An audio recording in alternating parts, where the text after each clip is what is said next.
So we're starting about halfway through the review notes, okay? But I want to try to cover the last part of chapter 4, and then we'll go back and cover the first part of chapter 4 that you've actually already been tested on. Okay, so we have that information. Probably we've reviewed more for that, so that's why I want to kind of focus on the last half of chapter 4 first. So this will be broken up into 2 parts. All right, so for standard form, you need to know the formula. This will be like a multiple choice type of question on your test. All right, so let's say it together. AX plus BY equals C. And I've got to go from standard form to slope-intercept. So let's review that. Y equals MX plus B. Okay? So I have these 2 formulas. That's 8 points on your test right there for you to know those 2 formulas. All right? So to go from standard form to slope-intercept form, I have to move these terms around. And I do that in a certain order. Okay? So, again, you have this on your notes. All right, so we're just working right there in our notes. What would I do first to both sides of my equation to get it in slope-intercept form? Mason? Subtract 9x from both sides, minus 9x. All right, and then 3y equals, which term do I write first? Negative 9x. The x term comes first, and then our number. Okay, so I'm done. Right? This is in slope-intercept, right? No. Okay, what do I do now? Divide by 3. Divide everything by 3. Okay? And then y equals negative 3x plus 6. Could I have said negative 3 over 1? All right, that would be helpful if I was graphing and it would remind me to run 1. So now that you've seen the first one worked, I want you to work the second problem and get that in slope-intercept form. Okay, so what do I do first on the second one? Subtract 12x. I have to move the x term first. Okay, some people are only subtracting 12, and what do you think that makes them do over here if they only subtract 12? They think they can subtract the numbers, but you can't. Okay, so you have to subtract the entire term. That's just a common mistake that I see. Now, which term do I write first? Negative 12x plus 24. And now what do I need to do across the whole equation, guys? Divide by negative 6. Yes, divide by negative 6 all the way across. Watch my signs. Y equals positive 2 or negative?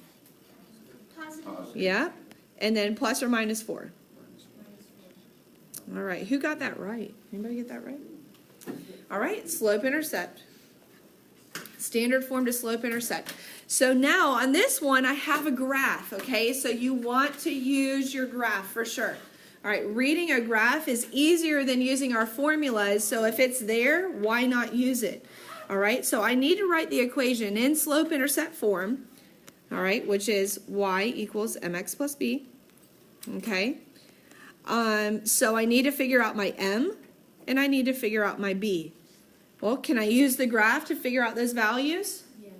Okay, so go ahead and do that and put that into the equation. I'm going to just walk around real quick and check on you guys, and then we'll plug these numbers in.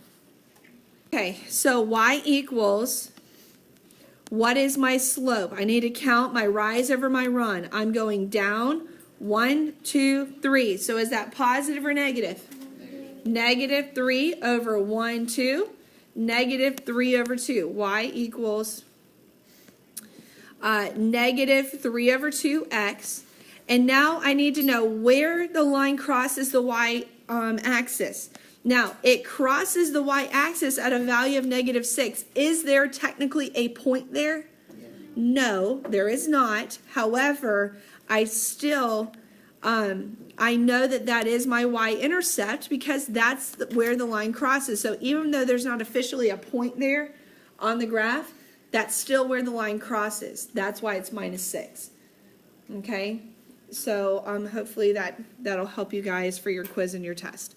All right, so now we're going to write this equation in slope-intercept form of the line that passes through these 2 points, this ordered pair, set of ordered pairs. All right, so go ahead and find your slope. Go ahead and do that on your notes. and then see what clues you have as to what your y-intercept could be, and then write your equation. Here's what I'm hoping on Monday, that your equations look a lot better on Monday's quiz than they did last week. I'm sorry, on Wednesday. We struggled with getting the information into an equation, so we're hoping to get better at that. This is the one that's not on your review notes. I forgot about that. That's okay though. I just need to show you, so just watch up here. All right, to find slope, go ahead and tell me what numbers I would plug in to find slope. 5 minus what?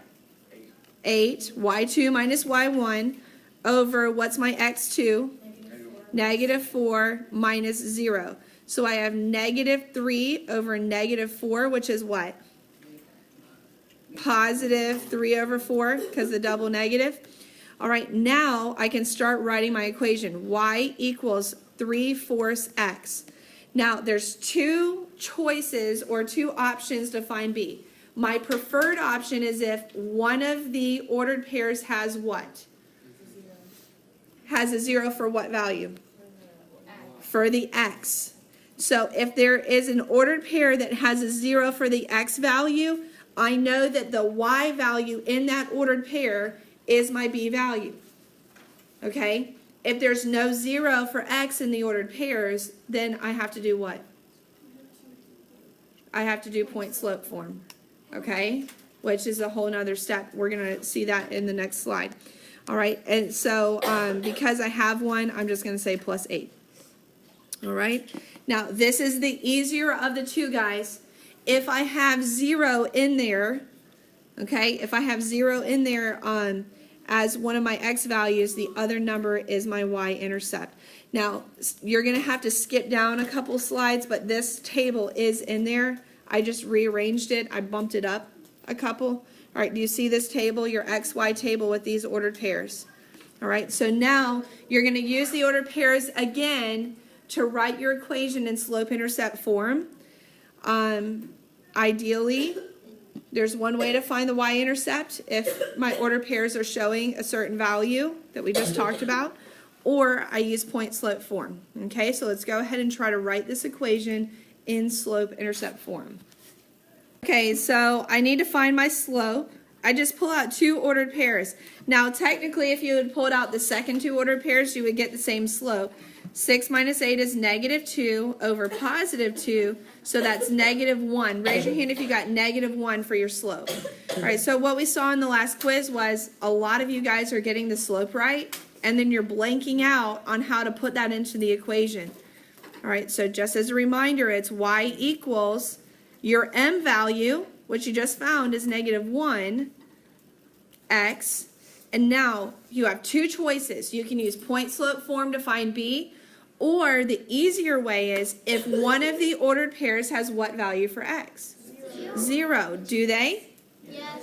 Yes, thankfully they do. So I know the other value is my y-intercept, so I just say +6, and I'm done. Now, if you were to plug this into point slope, you would get the same answer, but why do all that work if one of your ordered pairs would just tell you what it is? So are you starting to see, hopefully, when you need point slope and when you don't? All right? Okay, so now let's go to the next one. The next one looks awful similar to a problem that I've already solved. Except now, because, again, I'm trying to write it in slope-intercept form, but now, what do you see about your ordered pairs? Referring to your y-intercept. Do your ordered pairs tell you what your y-intercept is going to be?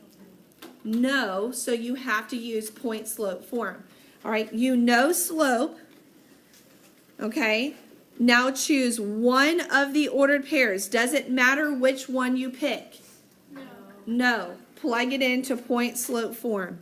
Y minus y1 equals m times x minus x1. Pick one of your ordered pairs, use your slope value, and plug it in to the formula. Okay, so I'm just going to choose the first ordered pair. Again, it does not matter which one you pick. I'm going to choose the first one. What is my y1 value in my first ordered pair? Y minus what? 6 equals negative 2 times x minus, what's the x1 value in the same ordered pair? Negative 4. Okay, before I can distribute, I need to take care of my double negative. My double negative changes to a positive. Okay, now I can distribute. Now, guys, I'm going to try to clarify this again. This is in point slope form, but my directions say to write it in slope intercept. That's why I have to keep going. If my directions say write it in point slope form, I'm done. But because it says slope intercept, I have to continue on so I can solve for y.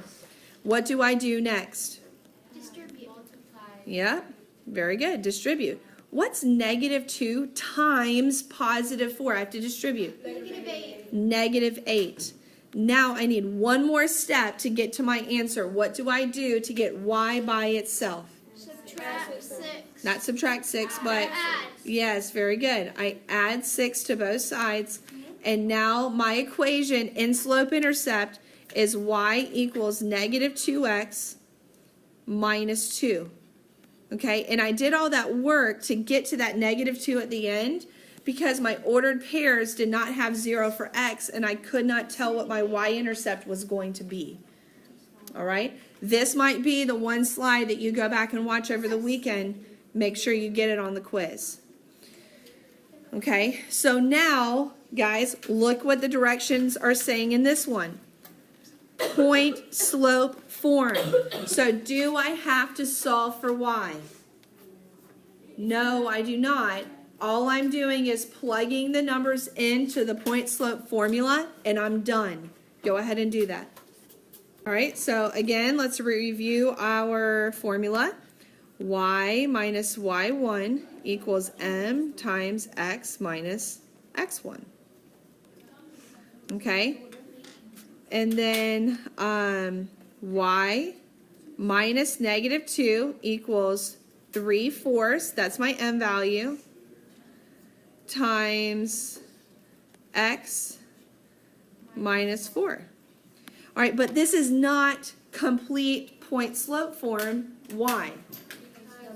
Got to change my double negative to a positive, and now I'm done. Why did I not have to solve for y and keep going? Because it says only point slope form. If the highlighted part had been slope intercept, then I would have to keep going. All right? Okay, two word problems and we're done. All right, and I specifically chose these because this is the type of problem that you will see on a quiz or a test next week. Okay, so you finished parasailing and are being pulled back to the boat. After 5 seconds, you're 55 feet above the boat. At what height were you parasailing? You also need to know that you're descending at a rate of 5 feet per second. Descending 5 feet per second. Okay, so that's the part that was like in the photo that I forgot to put on there. All right, so descending 5 feet per second. So you need an ordered pair from the word problem, and you need your slope. Go ahead and fill in that information. My ordered pair would be that after 5 seconds, I'm 55 feet above. Okay, so that's my ordered pair. And then my slope is my rate at which I'm descending, which is -5.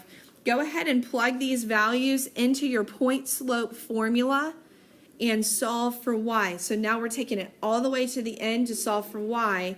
And hopefully I can explain or clarify to you why we have to get down to that point here in just a minute.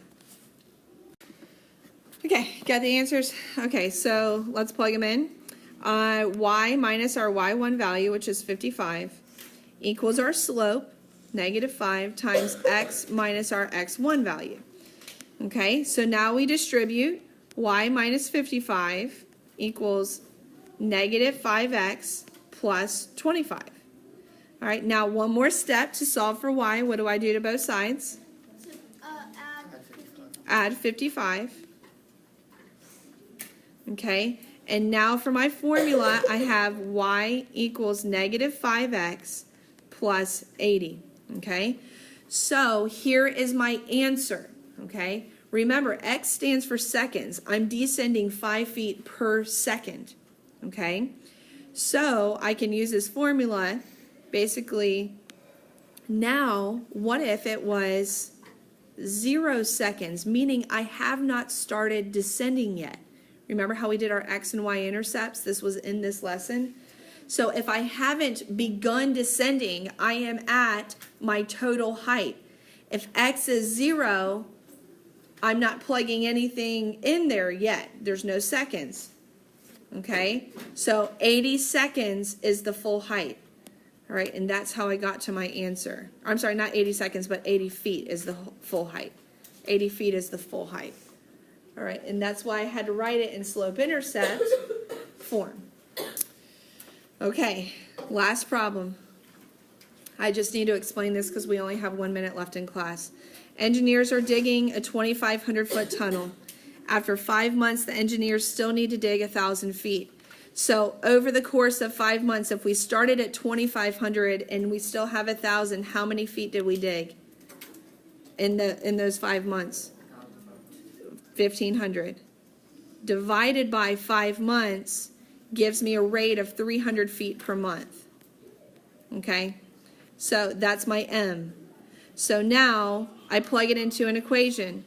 2,500 is my total amount that I dug, and I'm going 300 feet per month. So when I divide both sides by 300, it's going to be about 8 months. Okay? I'd say about 8 months to finish, just over 8 months. All right, and that's how I would solve that. So you have to find your rate, then you have your total, you divide your total by your rate, and you can figure out about how many months. Okay, so that's it for part 1 of our Chapter 4 test review. And again, I covered the last half of Chapter 4 because that's the newest material.